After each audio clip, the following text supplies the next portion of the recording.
It's the 76th annual AuSable River Canoe Marathon. It's one of those events that you have to witness. There's going to be over 100 canoes after a run to the river, piling in right here and going 15 to 16 hours all night long to Oscoda, portaging hydroelectric dams and having to take their feeds and everything else throughout the night. And what else makes it so special is even though the paddlers may seem like they've been training for this race forever, they're just everyday people. They're contractors, they're teachers, they're everybody, but they do this because this marathon is on the canoe paddling, world marker that you have to do this all-night canoe race in Michigan. One paddler, Lynn Whitty, has done more than anyone. The Sheboygan native has the most with 43 prior marathons under her belt. I can't imagine not doing it. I said I wouldn't do it after, 50? Canoe number 44, including I don't know what I would do otherwise. I would say it's probably my best friends, and for me, it's like family now. It's been so many years, and even paddling with Wade, I knew his parents before I knew him. And there is a big name missing out this year. That's a member of last year's winning team and 13-time marathon champion Steve LaJoie, who's been taking the year off. It's the best race. Lots of people, lots of canoers, and that race been, since I started coming here, it's been growing a lot, and I think this is the place to be for canoeing, so it's fun. Lots of friends too, so. And Steve is going to be doing something he's never done before, watching the race unfold. And there's a reason that they call it the toughest spectator sport in the world. I think it's kind of easier to be in the race than outside because you've trained for it, so you know what you're doing, you know what you're kind of expecting, and so you're just trying to get your things right and make sure you rest and shut up and paddle. For many paddlers, it's a family affair. The Treebolts have 4 members of their family in 3 different boats, including 12-time champion Andrew Treebolt, racing with his 15-year-old daughter Nico in her first race. It's something that I did with my dad when I was young, and you love to keep it going, and to have your daughter have interest and want to follow in your footsteps, yeah, it means a lot. We've been doing it my whole life. It started doing, with my grandpa, and then, he got my dad into it, and then me, and my son and daughter want to keep it going. So, yeah, it's been our whole lives. Andrew's dad, Turbo Tim, can earn himself an award with a finish, making it even more special for him. And for Tim's partner, Mary Schlimmer Willoughby, it's just as special for her. It's kind of a dream come true. I've been paddling with him since 2017 and just on and off, and then I found out he only had 9 finishes in the marathon and just one short of his iron paddler, and I was like, come on, you got to finish and do your last one, get that iron paddler finish. So finally convinced him to do it. So it's kind of a dream come true for me. We also got to ask some of the paddlers in time trials about what makes this race just so special. I guess it's kind of addictive a little bit. I mean, my first one was last year, so this is my second year coming here, and I had a good experience last year, so I just wanted to come back and do it even better. Yeah, my family races. My husband does this, Danny Medina. So I feel a little bit lazy if I don't do it, but also I just like paddling. So.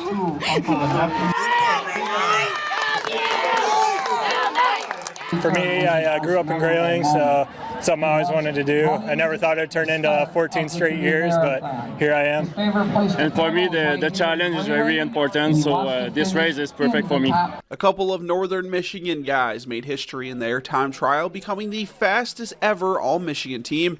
They'll be in the first row on race day. Feels good. It feels good that we're both local boys here from Grayling, and we got a chance to, maybe win the marathon, and doing a sprint like that from our hometown is like awesome. And the two of them also talked about what it's like being in that canoe for 14 plus hours. When the gun goes off, you're not getting out for 14 hours, so you got a partner, and you and your partner need to figure that stuff out and work through the lows and work through that, enjoy the highs together, and just stay focused on the goal. Yeah, and it's really hard at times. You're out there 14, 15 hours. You're going to hit some lows. So, but it's fun being in front of the crowd, and it's a special event. If you never watch it, I would encourage you to come watch the start in Grayling.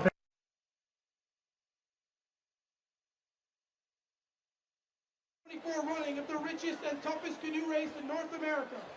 Let us set the scene for this race.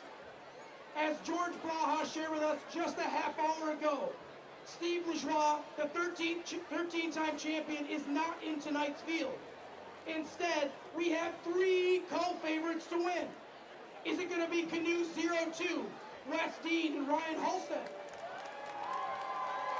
Could they cross the finish line and become the second all-Michigan team to win the marathon since 1986?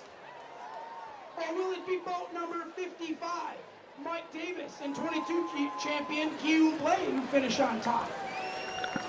That would be the first marathon crown for the Grayling native Davis after he won Triple Crown races in 2022 and 23. Still other great teams lurk in the field, waiting in the weeds. Could this be the year for Danny Medina and Logan Minor? Minor won his first Triple Crown race with Dean in New York just over Memorial Day. And Medina has been a perennial top 10 finisher.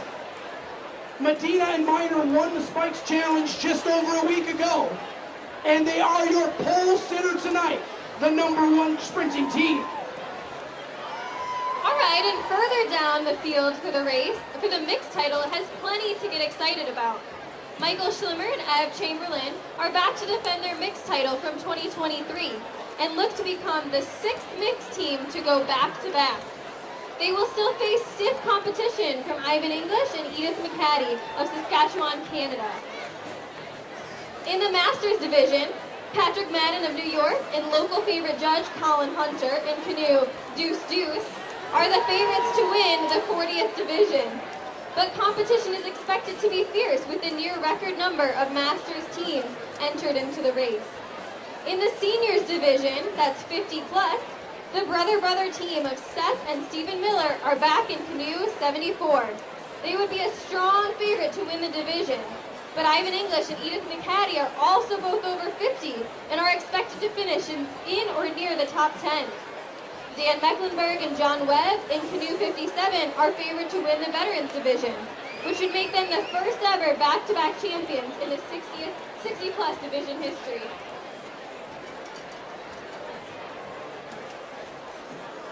Finally, in the women's division, we are expecting a 2-way battle from Texas 2-time champion Caitlin Miner and her partner Shannon Isendorf will be in Canoe number 92. Paddling against them for the top spot will be Canoe 91, paddled by Michelle Laprade of Quebec and Cecily Boogie of Michigan.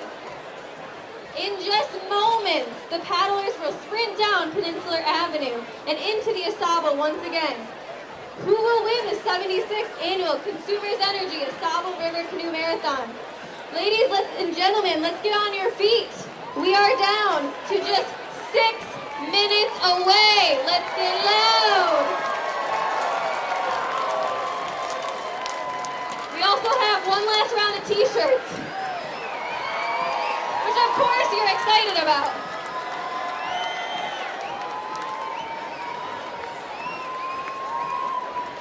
Let's get loud. Here we go. Let's get loud.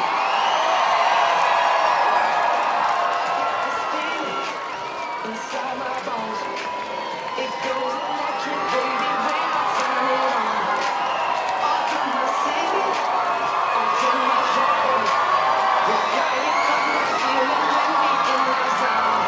Got sunshine.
Through my time in professional sports, it never amazes me how powerful the sport fan is. And canoe racing is no different. Baseball, basketball, football, it's a matter of minutes. Professional boxing, it can be a matter of seconds. But tonight, these marathon racers will race through the night for hours on end. And it can be you, the race fan, that makes the difference of crossing that line in Oscoda, Michigan. For the thousands in attendance and those watching across the world on all live streaming platforms, it's race time!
Check your watches, check the time, it's almost 9, here we go!